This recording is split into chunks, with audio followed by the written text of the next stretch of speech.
The night began quietly. Above Tel Aviv, the sky looked calm, dark, still, ordinary. Then the sirens started, first one, then another. Within seconds, the sound spread across the city. Phones vibrated with emergency alerts. Families rushed toward shelters. Streets emptied.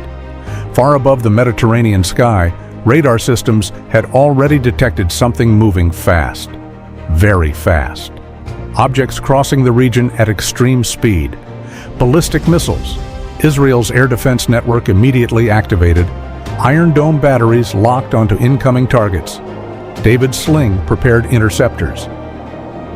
Aero systems scanned the upper atmosphere.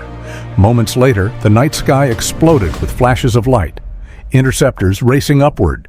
Missiles breaking apart high above the city. But the most important question was no longer just about the interceptions. It was about the weapons themselves. What exactly had been launched? Because according to multiple military analysts, the missiles involved in this escalation may include some of Iran's most powerful and most dangerous systems. Weapons designed not only to travel long distances, but to test the limits of modern missile defense. And that raises a much larger question. Where do these missiles come from?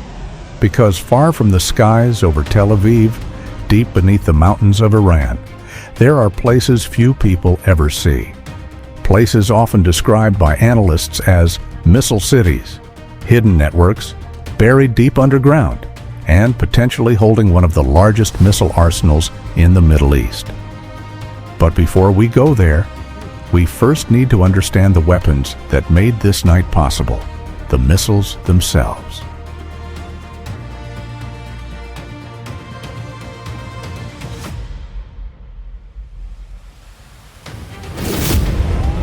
To understand what happened over Tel Aviv that night, we first need to look at the weapons involved. Iran's missile arsenal is not small. Over the past 2 decades, Tehran has invested heavily in developing long-range ballistic missiles capable of reaching targets far beyond its borders. Among the systems frequently mentioned by military analysts is the Khorramshahr missile, a powerful ballistic missile believed to have a range of around 2,000 kilometers. That distance places cities like Tel Aviv and Haifa well within reach. What makes this missile particularly concerning is not only its range, but also its payload capacity. Khorramshahr is designed to carry a large warhead, giving it significant destructive potential if it reaches its target. Another missile often discussed in defense circles is Sejjil. Unlike older liquid fuel missiles, Sejjil uses solid fuel propulsion. That matters. Because solid fuel missiles can be prepared and launched much faster. They require less fueling time and are harder to detect before launch. But perhaps the most debated system is Fattah. Iran has described Fattah as a hypersonic missile, capable of extremely high speeds and maneuvering during flight. If such capabilities function as claimed, intercepting these missiles becomes far more complex. However, many of these claims remain closely analyzed and debated by defense experts. Exact capabilities are difficult to verify. What is clear, though, is this.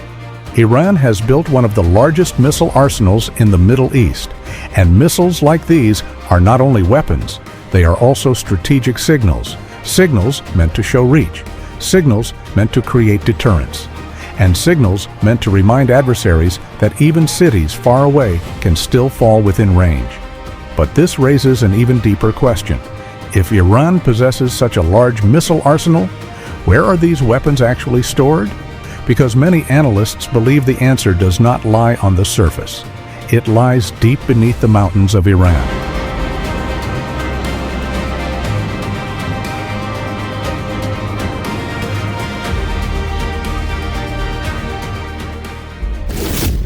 Far from the cities of the Middle East, deep beneath Iran's mountains, there are places few satellites can fully see. Massive underground tunnel networks, facilities carved directly into rock, places often referred to by military analysts as Iran's missile cities. These are not ordinary bunkers. They are vast underground complexes designed to store, move and launch ballistic missiles while remaining protected from airstrikes. Footage released by Iranian state media over the years has offered rare glimpses inside these facilities. Long tunnels stretching through mountains, missiles lined along reinforced walls, mobile launch platforms positioned deep underground. The purpose is clear: survivability. In modern warfare, missiles stored in open bases are vulnerable. Airstrikes, precision-guided bombs, satellite surveillance. But when weapons are hidden hundreds of meters beneath rock, destroying them becomes far more difficult. Even powerful bunker buster munitions face serious challenges against deeply buried facilities. This underground strategy allows Iran to maintain what military planners call second strike capability. In simple terms, even if some launch sites are destroyed, others may survive. And as long as launch capability remains, so does deterrence. But missile cities are not just about storage. They are also about speed and surprise. Because from these hidden networks, missiles can be transported through tunnels, moved toward launch points, and prepared for launch with minimal exposure. Which means that when missiles suddenly appear in the skies over places like Tel Aviv or Haifa, their origins may lie far below ground, hidden, protected, and designed specifically to ensure that Iran's missile arsenal can continue operating even under intense pressure. And that is what makes these underground facilities such an important piece of the strategic puzzle in the Middle East. Because they change a fundamental question in modern warfare: not just how missiles are intercepted, but how the launch capability itself can ever be fully neutralized.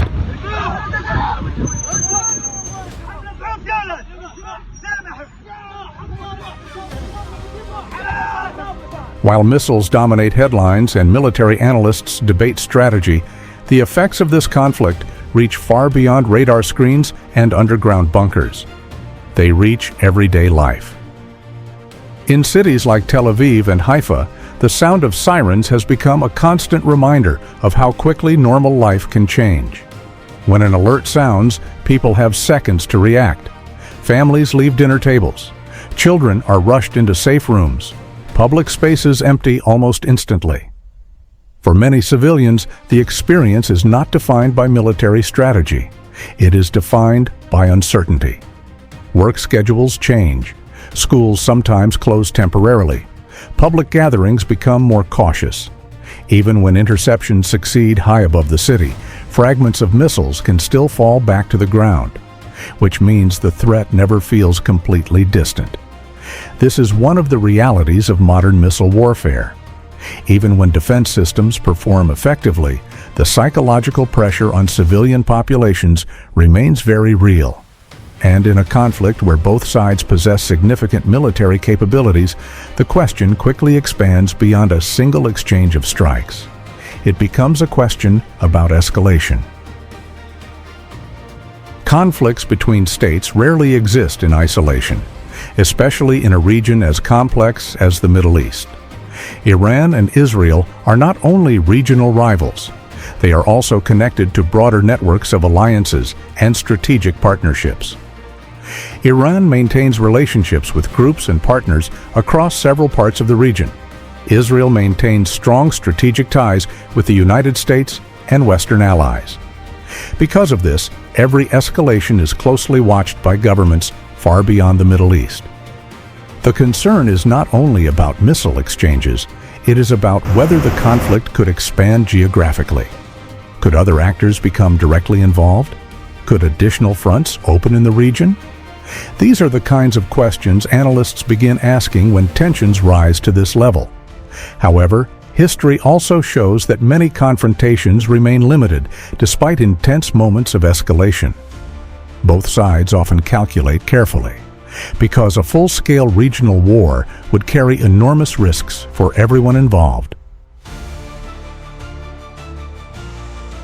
Whenever tensions rise between major regional powers, one phrase often appears in public discussion: World War III.